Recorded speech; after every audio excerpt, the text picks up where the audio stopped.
Magandang araw po, mga kaibigan. Welcome po sa Kalil TV. Ating pong tunghayan ang aking kwento na pinamagatang Married to the Mysterious Lover. Pero kung bago ka pa lang sa aking channel, paki-like po ng aking video, paki-click po ng subscribe button gayon din ang bell icon para lagi kayong updated sa mga paparating ko pang uploads.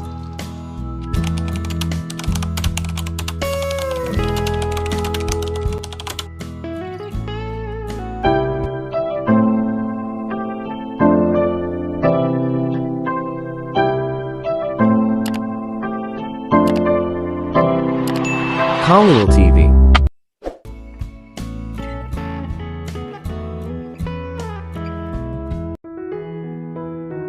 Part 49.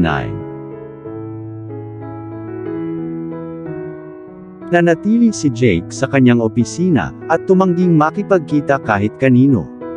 Inutusan niya ang kanyang assistant na ilipat ang mga pagpupulong, at pagbisita sa ibang araw. Wala siya sa mood na makita ang sinuman. Pinuntahan ni Sabrina si Kian Hendricks, ngunit hindi niya ma-access ang pinto nito. Tumanggi rin siyang makita ang sinuman. Sinabi sa kanya ni Jasper, ang assistant ni Kian Hendricks, na sinabi ng amo na gusto niyang mapag-isa. Tinawagan niya ang kanyang cellphone number at sinagot niya ito. "Mahal ko, pasensya na." Nagsimulang magsalita si Sabrina pagkasagot niya sa tawag nito. Walang sinabi si Kian Hendricks kundi nakinig sa kasintahan. Nakiusap si Sabrina at sinabi niyang alam niyang hindi siya masaya sa kanya, ngunit hindi niya dapat patuloy na parusahan siya sa pamamagitan ng paglayo sa kanya. "Mag-uusap tayo pag-uwi natin," sagot ni Kian Hendricks at ibinaba ang tawag. Marahang napabuntong hininga si Sabrina at pumikit, medyo naaliw sa pagsagot sa kanya ni Kian Hendricks. Wala pang 5 minuto matapos mag-usap sina Sabrina at Kian Hendricks, ay nadayal na ni Rosemary ang cellphone number ni Sabrina. "Sabrina, my dear. How's Kian Hendricks?" Hindi niya sinasagot ang mga tawag ko, pati ang daddy niya. "Kausapin mo siya para maging mahinahon. Naiinis siya sa pamilya niya at ikaw lang ang makakapagpatahimik sa kanya. Gayunpaman, maaari kang mangyaring makipag-usap sa kanya." Si Rosemary ay humihingi ng tulong kay Sabrina. Sinabi ni Sabrina na gagawin niya ang sinabi ni Rosemary. Nang i-end niya ang tawag sa ina ni Kian Hendricks, nag-wish at umaasa si Sabrina na pakinggan siya ni Kian Hendricks. Nang nasa opisina niya si Kian Hendricks ay tinawag siya ni Rita. Pinag-isipan niyang sagutin ang tawag o hindi. Sa huli, nagpasya siyang sagutin ang kanyang telepono. Nagpasalamat si Rita at sinabing sobra-sobra ang kabayaran na ibinigay sa kanya ni Kian Hendricks. Hindi niya deserve ang ganoong halaga ng pera bilang kabayaran mula sa kanya. Hindi nagkomento si Kian Hendricks sa sinabi ni Rita, bagkus ay tinanong lang siya kung kumusta na siya, at kung kailan niya naisip na madi-discharge siya. Sinabi ni Rita na hindi niya masabi, ngunit kapag umalis siya sa ospital, ipaalam niya sa kanya na siya ay nakalabas na. Noong lunch hour, walang gana si Jake na kumuha ng kahit ano. Pero iniisip niya kung lalabas ba ang kanyang kapatid at si Sabrina para mag-lunch. Gayunpaman, nagpasya siyang puntahan siya para maayos niya ang mga bagay sa pagitan nila. Ngunit nang gusto niyang pumasok, magalang na yumuko sa kanya ang mga bodyguard ni Kian Hendricks. Ayaw ng president na makita ang sinuman, sabi ng isa sa mga bodyguard sa kanya. Pumikit si Jake, ayaw ng kapatid na may makita siyang hindi dapat isama. "Hindi ako kahit sino, kapatid niya ako at vice president. Magbigay daan," utos ni Jake. "Maaaring ikaw ang vice president second master, ngunit sumusunod lang kami sa mga utos. Maaari mong tawagan ang eldest master para ipaalam sa amin kung papasukin ka na namin," sagot ng mga bodyguard at matatag na tumayo sa pintuan. Umiling si Jake at hinanap si Sabrina. Gaya ng inaasahan, may ginagawa siya. Hindi rin siya sumama sa lunch. "Hindi ka ba lalabas ng lunch?" tanong ni Jake habang papasok at umupo sa tapat niya. Lahat ng tao ay nagsabi ng kakilakilabot na mga salita sa kanya noong nakaraang araw maliban kay Sabrina. Sa kasalukuyan, siya ang bestie niya. Kaya niyang ipagtapat dito at ipaalam sa kanya kung gaano siya nagsisisi sa nangyari kay Rita. Ayaw kong maramdaman ito, galit ang fiancé ko sa lahat pati na sa akin. Paano kaya ako magkakaroon ng gana kumain ng lunch? Tanong ni Sabrina. Natahimik si Jake. Nagalit din siya sa babae niya. Nasaktan siya at gusto niyang maituwid ang mga bagay sa pagitan nilang dalawa. Sabrina, tawag ni Jake at tumahimik. Bigla siyang natahimik at umiwas ng tingin. Napasulyap si Sabrina sa kanya nang taimatim nitong tawagin ang pangalan niya. Siya ang dahilan kung bakit hindi masaya si Kian Hendricks kahit kanino. Nagsisisi ako sa nangyari kay Rita. Alam kong lahat ng tao ay hindi masaya sa akin. Hindi rin ako masaya sa sarili ko, pero kung galit na galit si Kuya Kian Hendricks sa akin, at ayaw makipag-interact sa akin, please don't. Hindi ko kayang layuan kayong dalawa. Kailangan kong makiusap ka Kuya Kian Hendricks na huminahon na at bitawan ang hinaing niya sa akin, please Sabrina, tulungan mo ba ako? Pagsusumamo ni Jake, iniinis mo hindi lang si Kian Hendricks kundi pati ako. Mali ang pakikitungo mo kay Rita at alam mo yon. Naghiwalay kayo at inilihim para hindi malaman ni Kian Hendricks ang tungkol dito. Paano mo siya lalabanan ng sobra? Mahal ka niya at gagawin niya ang lahat para sa iyo. Bakit mo ginawa yon? Nasaktan mo siya ng sobra at ayoko. Ni hindi niya sinasagot ang mga tawag ni na mommy at daddy. Hindi niya ako pinapalipas ng gabi sa iisang kwarto dahil sayo. Bakit Jake? Saway ni Sabrina sa kanya. Natahimik si Jake. Ipinikit niya ang kanyang mga mata at mabilis na idinilat muli. Nakita niya ulit si Rita. Mukhang hindi lang ito tungkol sa bangungot, kinukutsa siya. I'm sorry Sabrina. Nais kong maibalik ko ang mga kamay ng orasan, sagot ni Jake. Hindi sana siya magiging ganoon kakahulugan sa kanya. At least, dapat ay hinintay at nakita niya munang ipanganak ang sanggol bago niya ito piniling hiwalayan. Hindi sana sasalungat si Kian Hendricks sa desisyon niya noon. Sasabihin niya, kaya niyang gawin ang anumang gusto niya basta't isilang ang bata. Okay lang, lahat tayo nagkakamali sa buhay natin. Pero sana, magbago ka for the better, wika ni Sabrina.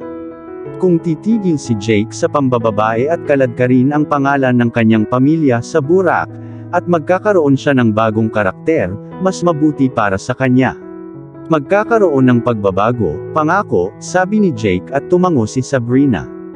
Binago niya ang usapan at nakipag-usap tungkol sa kanyang mga bagong kliyente. Napakaraming kahilingan kaya hindi niya matugunan ang mga hinihingi. Nagtalaga siya ng ilang trabaho sa iba pang mga taga-disenyo sa kumpanya ngunit mahigpit na dadaan sa kanila bago aprubahan ang mga ito. Sabi ni Jake mas maganda daw yun. Hindi siya dapat mag-overwork sa sarili kapag ang mga designer ay nagtatrabaho sa ilalim niya. Kung walang sapat na mga kamay, dapat niyang ipaalam ito sa president upang maaprubahan niya ang pagtatrabaho ng mas maraming mga kamay. Hinikayat siya ni Jake na kumuha ng isang bagay para sa lunch. Mag-order siya ng takeout para sa kanya. Pumayag naman siya at umalis na siya sa opisina niya. Sa pagtatapos ng araw sa trabaho, gusto ni Sabrina na umalis kasama si Kian Hendricks, ngunit hindi siya lalabas ng kanyang opisina at hindi siya makapasok. Tinawagan niya ito at sinabing hinihintay niya ito para sabay silang umuwi. Sumagot si Kian Hendricks at sinabing, hindi ba niya sinabi sa kanya na magkikita sila sa bahay, bakit niya siya hinihintay? Walang imik si Sabrina. Hindi na siya umimik pa at pasimpleng umuwi, naghapunan siya at hinintay na makauwi si Kian Hendricks mula sa trabaho. Dahil sa pagkabagot, tumuloy siya sa kanyang mga anak. Naglalaro ang dalawang batang lalaki. Tinanong nila ang kanilang mommy kung kailan niya naisip na maaari silang makihalubilo sa ibang mga bata doon. Nagtanong na sila sa kanilang daddy at sinabi niyang pagdating ng panahon ay papaalisin niya sila. Ngayon nagtatanong sa kanilang mommy, nais nilang marinig ang iba. Sinabi ni Sabrina na hindi rin niya alam pero may mga sagot ang kanilang daddy sa kanilang tanong. Ngunit pansamantala, dapat silang mamuhay ng masaya. Tinanong niya kung hindi sila masaya sa lahat ng tao sa kanilang paligid. Sinabi ng mga batang lalaki na sila ay palaging masaya sa tuwing siya o ang kanilang daddy ay bumibisita. Nanatili si Sabrina sa kambal at nagsimulang makipaglaro sa kanila. Nakita niya ang mga ito na medyo mas mature kaysa noon. Parang tumatangkad sila. Iniisip niya kung hindi ba sila tatangkad kaysa kay Kian Hendricks balang araw. At palagi niyang iniisip na si Kian Hendricks ay napakatangkad. Nakisali si Sabrina sa kanila at nalubog sa laro, nanalo ang isang partido at natatalo ang isa. Binuo ni Caleb at Khalil ang isang koponan at si Sabrina lamang ang bumubuo ng pangalawang koponan. Nanalo ang mga batang lalaki at natatalo siya. Hindi siya magaling maglaro ng chess. Ngunit madalas itong nilalaro ni Kian Hendricks sa kanila. Halos mangiyak-ngiyak na siya nang bigla niyang makita si Kian Hendricks na papasok sa kwarto.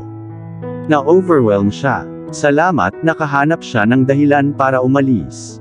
Kahit malamig ang tingin nito sa kanya, ngumiti siya sa mga batang lalaki. Pinasadahan niya ng kamay ang buhok ng mga ito at natuwa nang makita ang mga ito na lumalaki sa kung ano ang gusto niyang hitsura nila. Kanya-kanya silang hinawakan nila ang kanyang kamay at saglit na nakalimutan ang tungkol sa kanilang laro. "Kamusta ang mga anak ko?" tanong ni Kian Hendricks na mahinang ngumiti. Iniisip niya kung ano ang magiging buhay kung isang araw ay matagpuan niya si Sabrina, at sinabi nitong ipinalaglag niya ang pagbubuntis noon. Paano kung nawalan siya ng pagbubuntis gaya ng pagkawala ni Rita sa kanya? Pakiramdam niya ay hindi siya komportable sa naisip. Natutuwa ang kanyang mga anak na ipinanganak at sila ay lumalaki. Pinsan sana nila ang anak ni Jake, magkakaroon sila ng little sister, ngunit sinayang ng kanyang kapatid ang pagkakataong iyon. Hindi sinulyapan ni Kian Hendricks si Sabrina, ngunit busy siya sa mga batang lalaki nang ipahayag ng master ng kanilang quarter na oras na para pumasok sa kanilang mga silid. Lahat ng ginagawa nila ay ayon sa timing. Kung may ginagawa sila pagdating ng oras ng lunch, klase, o paglilibang, sinuspinde nila ang kanilang ginagawa at babalikan ito sa ibang pagkakataon. Naging bahagi na rin iyon ng buhay ni Kian Hendricks. Kaya naman nahihirapan siyang matulog o kumain o gumawa ng kahit ano kapag hindi pa oras. Ang kanyang sistema at ang kanyang buhay ay ganap na nakaprograma sa ganoong paraan mula pa noong siya ay maliit. Tumayo si Kian Hendricks para umalis. Saglit niyang sinulyapan si Sabrina at nagtanong, hindi pa rin umaalis. Malamig ang ekspresyon nito ngunit inilahad pa rin ito ang kamay para kunin. "Yeah, sure," sagot niya at hinawakan ang kamay niya, tumayo at sumabay sa kanya. Hinawakan niya ang kamay niya ngunit hindi ito umimik. Hinila siya ni Sabrina at inikot ito sa baywang ni Kian Hendricks, hindi siya lumaban at hindi rin niya ito tinulak. Sa ganoong paraan, humahagikgik si Sabrina at sumabay hanggang sa makapasok sila sa kanilang mansyon. "Kumusta ang trabaho, mahal?" tanong niya, nagpasimula ng usapan. Tumango si Kian Hendricks ngunit hindi siya nito sinagot. Dahan-dahan silang umakyat sa hagdan patungo sa kanilang kwarto. Magkahiwalay na silang naghapunan, may kanya-kanya sila, si Kian Hendricks bago umuwi at si Sabrina bago pumunta sa kids' quarter. Pagdating nila sa pinto, pinakawala ni Sabrina si Kian Hendricks. Sinundan siya nito sa kwarto at isinara ang pinto. "Maaaring may paglalakbay bukas, at kung pupunta ako, sabay tayong aalis," deklara ni Kian Hendricks. Isang paglalakbay. Gusto niyang sumama sa kanya. Umaasa ba siya na hindi siya naglalakbay dahil sa hindi pagkakaunawaan sa kanyang pamilya?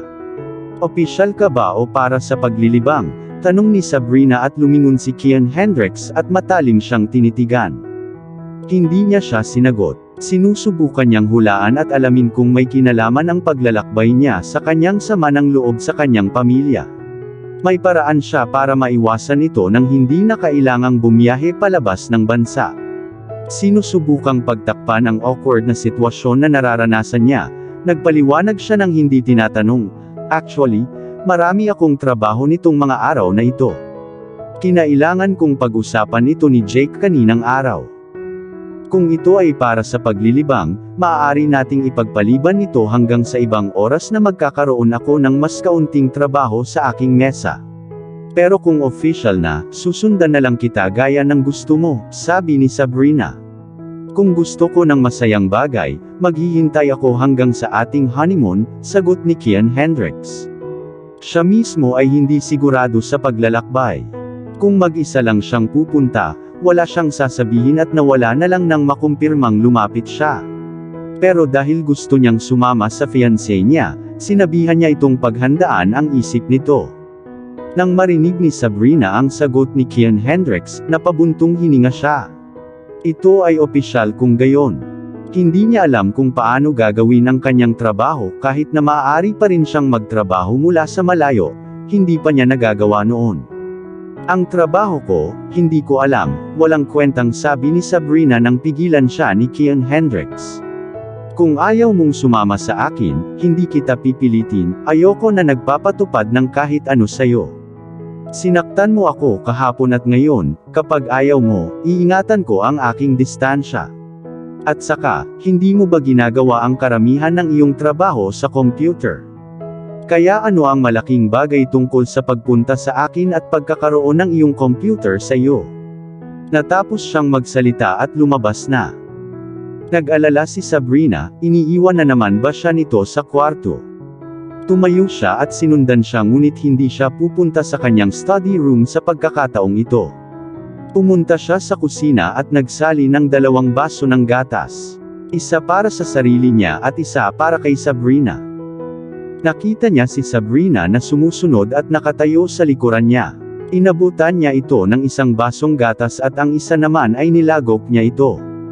Gusto lang niyang makuha ang dietary taste na iyon bago matulog. Kinuha ni Sabrina ang sa kanya, at iniwan ang baso sa lababo gaya ng ginawa ni Kian Hendricks. Gusto kong mag-usap tayo mahal, sabi ni Sabrina.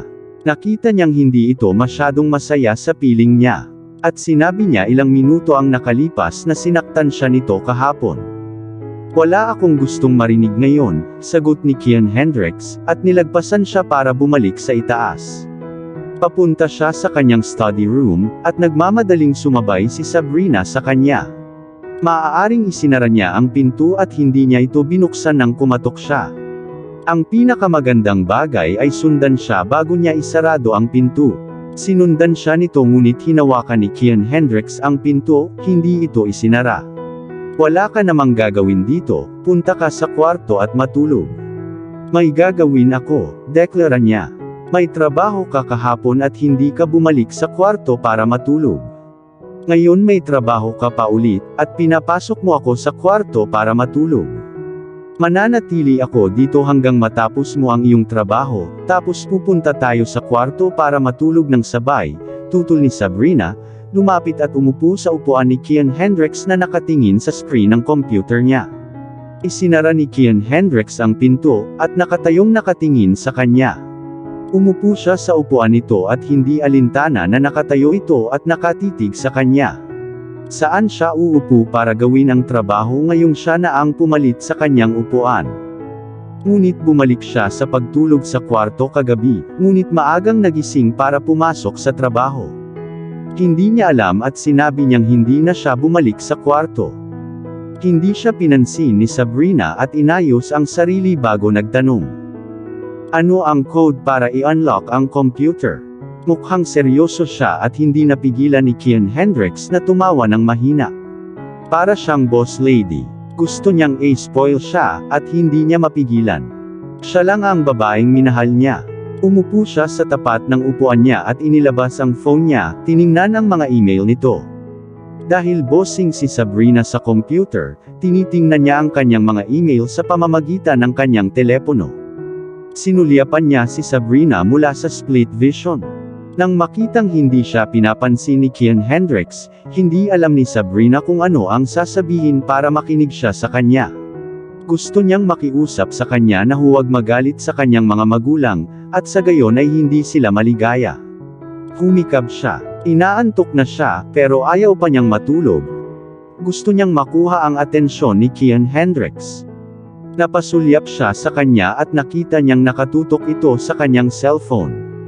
Umupo siya ng naka-cross legs at nakayuko ang ulo, nagpipindot sa telepono. Hinangaan siya ni Sabrina sa sobrang cute na picture. Kinuha niya ang phone niya at hinarap siya. Alam ni Kian Hendricks ang ginawa niya pero hindi pa rin nagtaas ng ulo. How he wished na pumunta na lang siya sa kwarto at hayaan siyang magtrabaho. Ang kanyang katahimikan ay parang pahirap sa kanya at gusto niya ito. Iyon ang pinakamahusay na magagawa niya sa kanya.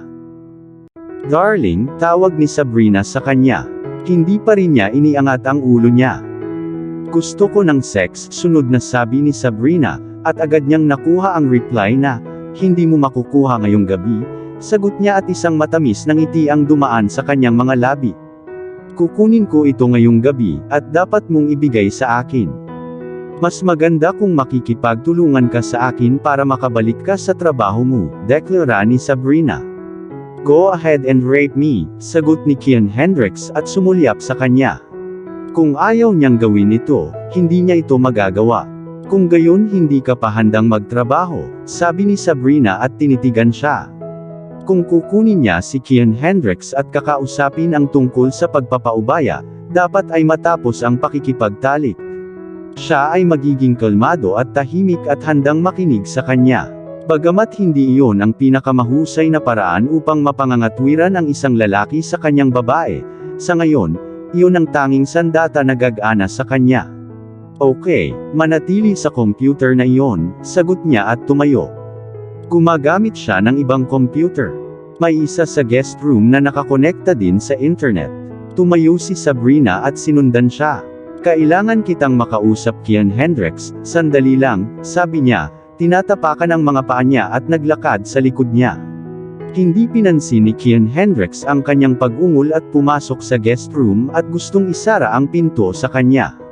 Pumwesto si Sabrina sa pagitan at hindi niya hinayaang isarado ang pinto.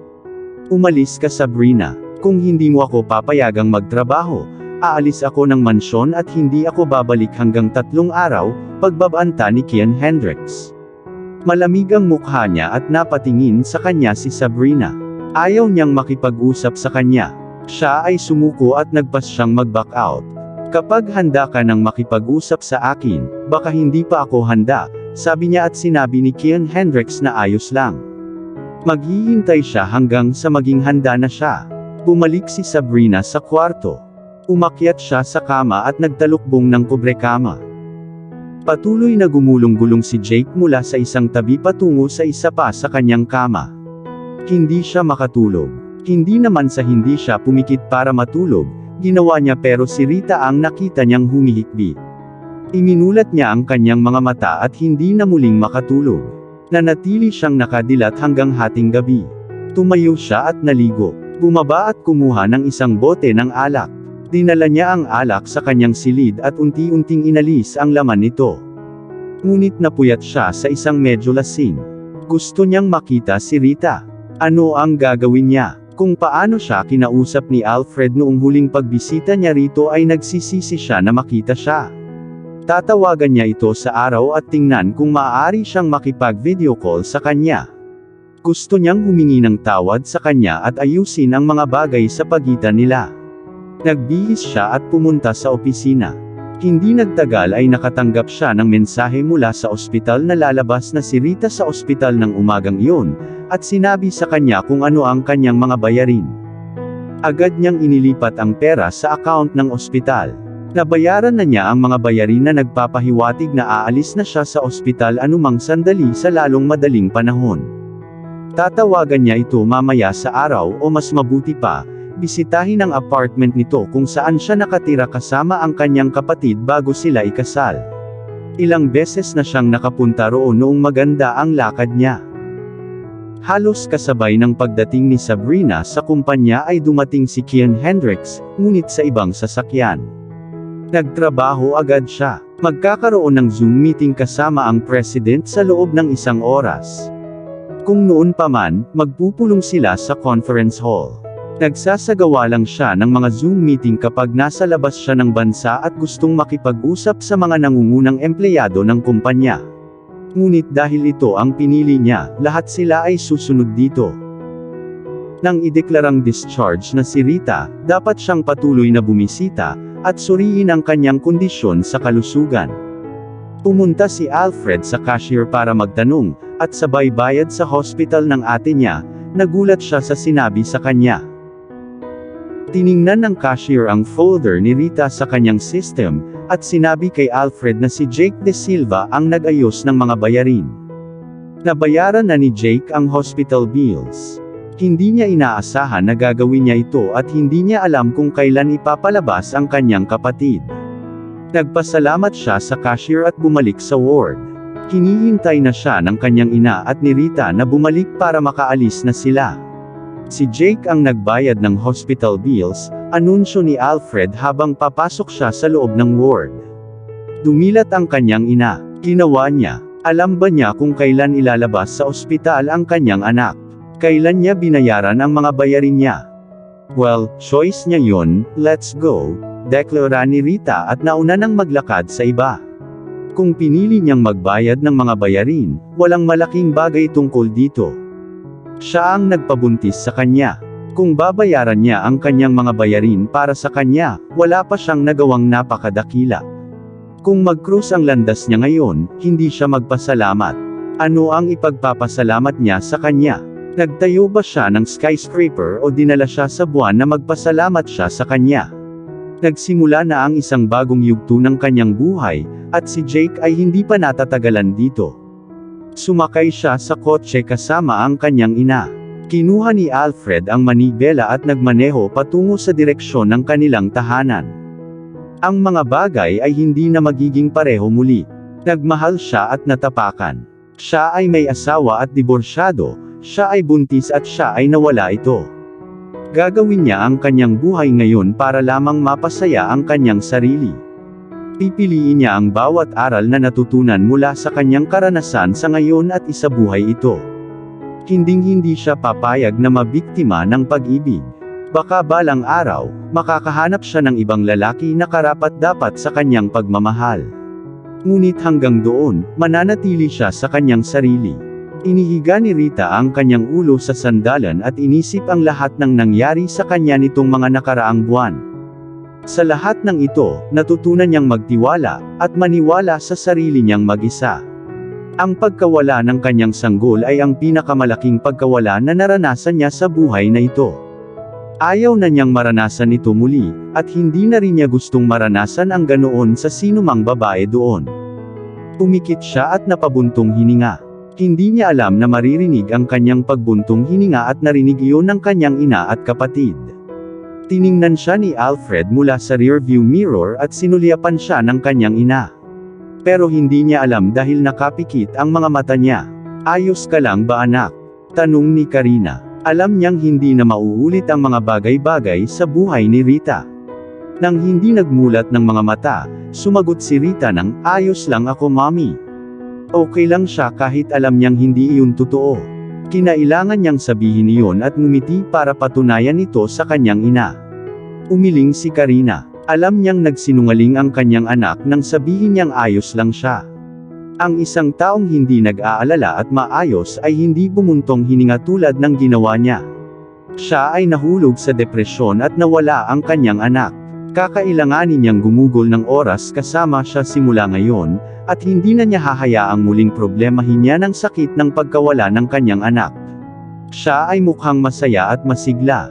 Nasa piling kasi iyon ng kanyang ina at kapatid. Ngunit ano ang mangyayari kung mag-isa siya? Mag-isa sa kwarto niya sa gabi. Nang makaalis na siya at pumasok na si Alfred sa trabaho. Kapag walang kausap at makakasama, magiging okay pa ba siya? Natatakot siya sa maaaring mangyari. Hinihiling niya na ang lahat ng ito ay hindi nangyari. Nais niyang mawala na lang ito na parang panaginip sa kalagitnaan ng tag-araw, at kapag binuksan niya ang kanyang mga mata, malilimutan na ang mga ito. Ngunit sayang, kung ipinikit niya ang kanyang mga mata at idilat ito, naroroon pa rin sila. Tumanggi silang maglaho. Hindi siya pupunta sa opisina ng ilang linggo kung ang kanyang amo ay sapat na maalalahanin. Kung hindi man, mag-a-apply siya ng leave. Mananatili siya sa tabi ni Rita, panuuri ng kanyang paglaki pabalik sa kung sino siya dati. Pagkatapos ay kapag siya ay pinalusog pabalik sa kalusugan, siya ay magiging maayos muli. Balang araw makikilala niya ang tamang lalaki na pahalagahan at mamahalin siya ng walang pasubali. Inaasahan niya ang araw na iyon, at hinihiling na dumating ito ng mabilis. Sa De Silva's Company, Ipinasa ang Zoom passcode sa lahat ng kinauukulan at nagsimula ang meeting. Si Kian Hendricks ay nakikipag-usap sa mga nangungunang empleyado tungkol sa isang bagong proyektong pinasimulan ng kumpanya. Ang kumpanya ay papasok sa paggawa ng mga textiles and fabrics at inihayag na isa sa mga direktor ang itatalaga upang mga siwa sa bagong proyekto. Malugod na tinatanggap ang mga ideya at lubos na pahahalagahan ang kadalubhasaan. Ang kumpanya ay gagamit ng mga bagong kamay na bihasa at maraming nalalaman sa paggamit ng iba't ibang mga makina at kagamitan na ginagamit sa paggawa ng mga kalakal. Nagpatuloy si Kian Hendricks hanggang sa napilitan siyang huminto dahil may mga palakpakan mula sa iba't ibang kalahok. Hinintay niyang humupa ang pagpalakpak bago siya nagpatuloy. Masaya si Jake. Ang kanyang kapatid ay isang henyo. Ang huling paglalakbay na ginawa niya, ito ang kanyang pinuntahan. Ang paggawa ng mga alyansa at pakikipagsosyo sa mga kumpanyang iyon na magsusupply sa kanila ng mga hilaw na materyales upang gawing mga natapos na produkto. Nakipag-ugnayan siya sa mas malalaking pabrika na bibili ng mga kalakal sa malalaking dami. Sigurado sila sa mga mamimili at supplier ng mga hilaw na materyales. Ang natitira na lang ay ang pagtatrabaho ng mga taong mas kayang gawin ang trabaho. Dumating na rin magdamag ang mga kagamitan, at hinihintay na lamang itong may install at pagkatapos ay may set na ang lahat. Wala ni isa sa kanila ang nakakaalam kung ano ang pinagkakaabalahan niya. Alam nilang bumiyahe siya para sa isang business deal ngunit ang dahilan at kung anong deal ang kanyang pinuntahan, ay hindi alam ng sinuman. Sa panahon ng pagpupulong ng pamilya, ang huling pagkakataon na isiniwalat niya ang balita sa lahat. Pinalakpakan siya ng kanyang ama at sinabi ng kanyang tiyuhin na alam niya noon pa man na siya ay magiging napakahusay sa lahat ng kanyang gagawin.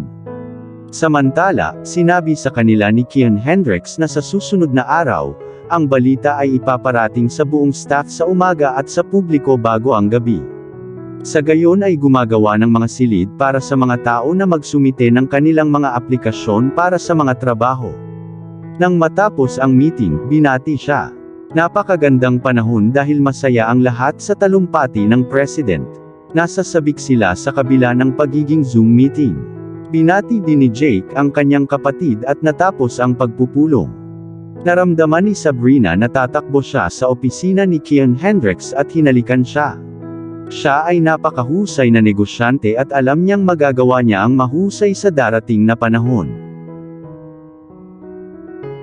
At dito na po, nagtatapos ang part 49 ng ating kwento. Sabay-sabay po natin abangan ang susunod na kabanata. Paki-support rin po ng mga kwentong pag-ibig ni Deborah Stories, ang aming munting channel. Maraming salamat po. God bless and stay safe.